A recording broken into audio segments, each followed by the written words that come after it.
On va parler de Laval et de la campagne municipale. Il y a 300 000 Lavallois qui, en principe, peuvent aller voter le 2 novembre. Le maire sortant, Stéphane Boyer, jouit d'une avance, disons, confortable pour obtenir un deuxième mandat. Quand même, portrait des enjeux de la campagne avec Valérie Michaela-Bain.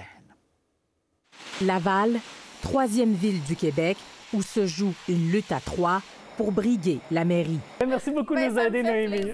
Stéphane Boyer, maire sortant, souhaite se faire réélire. Ce que je souhaite, c'est beaucoup me concentrer sur l'essentiel, l'entretien des routes, l'entretien des parcs, l'entretien de nos infrastructures. Il fait face à Claude Larochelle, jusqu'ici conseiller municipal, et à Frédéric Maillé, un nouveau venu en politique. J'ai promis, quand j'ai lancé ma campagne en juin, de m'occuper des affaires plates.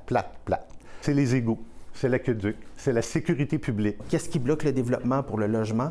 Bien, c'est nos égouts qui sont à pleine capacité et le code de l'urbanisme qui est trop complexe à gérer. Donc, on doit s'occuper de ces deux dossiers-là. Tous deux sont critiques du premier mandat du maire Boyer. On a misé beaucoup sur les gros investissements au centre-ville et on a oublié nos quartiers. Il faut reprendre contrôle sur les finances de la ville.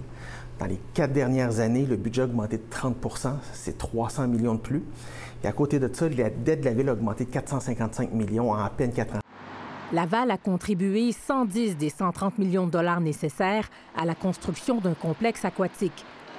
Et elle paiera 136 millions sur une facture de 180 millions de dollars pour la future bibliothèque au centre-ville. La petite fille d'Auteuil, le petit gars de Laval-Ouest, il n'ira pas à la grande bibliothèque. Des bibliothèques, pour que les citoyens y aillent, il faut que ce soit à proximité dans nos quartiers. Ça nous prend un terrain de basketball, ça nous prend un terrain de pickleball, ça nous prend un terrain de soccer qui ne coûte pas des fortunes à produire, mais ça en prend énormément plus à la grandeur de l'île. Nos arénas ont besoin d'être mises à neuf.